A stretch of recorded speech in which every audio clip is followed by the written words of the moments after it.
Hello friends, आज हम calculation of retail sale and price के बारे में पढ़ेंगे कि जो कैलकुलेट करके रिटेल प्राइस जो रेट तय की जाती है वो किस आधार पर की जाती है और इसके अंदर कौन कौन से जो चार्जेस होते हैं वो ऐड किए जाते हैं। आइए हम फॉर्मूले के माध्यम से जानते हैं। आर पी बराबर कोष्टक M M dot C plus C C plus P C plus P M into 1 plus M A P E बटेवा 100 प्लस ई डी। अब हम जानते हैं कि जो आप इसमें दे रखा है कि आर पी का मतलब होता है कि मेन रिटेल प्राइस। जो मेन रिटेल प्राइस मतलब जो टोटल आपने कोई भी चीज़ बनाई है उसका जो जितना बनाने में, पैकेजिंग में और इन्वेस्टमेंट में, ट्रांसपोर्टिंग में जितना कुल कितना खर्चा हुआ उसको हम आर पी कहते हैं। फिर आएगा आपके एमसी का मतलब है कि जैसे कि मीन्स ऑफ मटेरियल कॉस्ट। जैसे आपने कोई भी चीज़ बनाई है तो उसका मटेरियल खरीदने के लिए कितने चार्ज या कितने रुपए उसमें खर्च किए तो वो इसके अंदर आएगा मैकेनिकल चार्ज। इसको मैकेनिकल चार्ज के अंदर इंक्लूड करेंगे। और उसके बाद में आएगा सीसी, यानी कि इसमें आता है आपके मेंस कन्वर्जिंग कॉस्ट, यानी कि जो आप माल लेके आ गए उस माल को आप प्रोडक्ट बनाने में यानी कि उनको कन्वर्ट करने में उसको कितना खर्चा आया, उस खर्चे को हम सीसी यानी कि जो कन्वर्सन ऑफ कॉस्ट होता है उसके अंदर इसको इंक्लूड करते हैं। इसमें दिखा रखा है कि जैसे कि main conversion cost worked out in the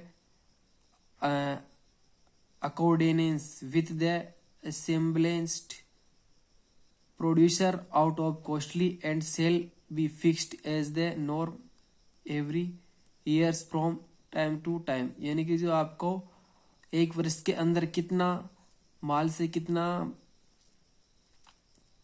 का खर्चा आया, कितने की आपकी मटेरियल का इसमें यूज हुआ, तो ये सीसी के अंदर है। फिर बाद में आएगा आपके पीसी, यानी कि जो आप कहते हैं पैकेजिंग चार्ज। जैसे आपने सबसे पहले कि आपने कोई मटेरियल खरीदा उसका खर्चा कितना आया, फिर उस मटेरियल से आपने वस्तु बनाई, फिर उस वस्तु को बनाने में कितना खर्चा आया, फिर आपने जो वस्तु बनाई उसको पैकेजिंग की तो उस पैकेजिंग का कितना खर्चा है, तो वो है उस खर्चे को हम पीसी के रूप में लिखेंगे, यानी कि पैकेजिंग चार्ज। इसके अंदर आता है कि worked out in accordance with the assemblies process of the controlling and sales be the fixed as the norm everywhere from hemp times। और फिर बाद में आता है कि पीएम्स। इसके अंदर आता है कि mainly cost of packaging material when, जैसे आपने पैकेजिंग मटेरियल जो खरीदा, पहले आपने पैकेजिंग की तो उसके लिए पैकेजिंग करने के लिए जो आपने जो पैकेजिंग का जो वस्तु खरीदी ना उसके अंदर कितना कॉस्ट लगा, यानी कि उसके अंदर उसका कितना खर्चा आया, उसको हम पीएम के अंदर इंक्लूड करते हैं। Including the cost of the packaging of the formations we shall be the fixed as norm every years time to times. फिर इसमें लास्ट में आता है MAPE, यानी कि जो means maximum announceable past manufacturing expense MAP shall not exceed, यानी कि जो उस पूरी प्रक्रिया को बनाने के अंदर कुल कितना खर्चा आया उसको हम कहते हैं maximum announceable post manufacturing expense, ये है। इसके अंदर आता है कि 75% in case the during specified categories. First categories drugs are the drugs which are used in notations health programmes.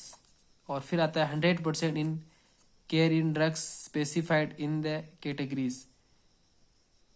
Second categories are the drugs, then categories first drugs. इसका सीधा सा अर्थ है कि जितनी आपको महंगी वस्तु बनाई उसके लिए आपको उसकी सुरक्षा भी ज़्यादा करनी पड़ेगी, यानी कि जो जितनी आपकी कॉस्टली वस्तु होगी, वस्तु कम होगी लेकिन उसके पैकेजिंग मटेरियल, उसकी स्टोरिंग जो है वो उसके लिए स्टोरिंग के लिए ज़्यादा खर्चा करना पड़ेगा। और आपकी जितनी सस्ती वस्तु होगी उसको आपको पैकेजिंग के लिए कम खर्चा करना पड़ेगा। जैसे आप एक उदाहरण से समझते हैं, जैसे कि आपने कोई एक जीरे की बोरी ली है, तो उसको आप अच्छी तरीके से अच्छे कोल्ड पैलेस में या स्टोर करोगे या ड्राई पैलेस में। उसके लिए आपको किसी भी चीज़ की ज़रूरत पड़ सकती है, जैसे बॉक्स हो गया। और ऐसे ही आपने एक क्विंटल मक्का की बोरी ली, तो आप उसको जहाँ सुविधा मिले वहाँ ही रख सकते हो, क्योंकि उसका जो कॉस्टली जो खर्चा है वो कम है। जबकि जीरे की 1 क्विंटल की बोरी है, उसके कॉस्टली खर्चा है जो महंगा है, वो चीज़ महंगी है और उसका खर्चा भी ज़्यादा है। उसको हम फर्स्ट कैटेगरी के अंदर रखेंगे। उसके बाद आती है सेकंड कैटेगरी। सेकंड कैटेगरी में वो उन वस्तुओं को आती है जिनकी कॉस्टली भी बराबर होती है और उनका खर्चा भी जो होता है बराबर होता है। फिर थर्ड में आती है वो वस्तुएं थर्ड में वो वस्तुएं आती है जिनकी लागत बहुत कम होती है, यानी कि उसको बनाने में कम खर्च आता है और उनसे फ़ायदा हमको ज़्यादा होता है। उन वस्तुओं को हम थर्ड कैटेगरी के अंदर रखते हैं और उसी के अनुसार हम उसको स्टोरेज करते हैं। अगर वीडियो पसंद आए तो लाइक कमेंट सब्सक्राइब कीजिए, ताकि हम आपके लिए और नए वीडियो लाते रहे। धन्यवाद।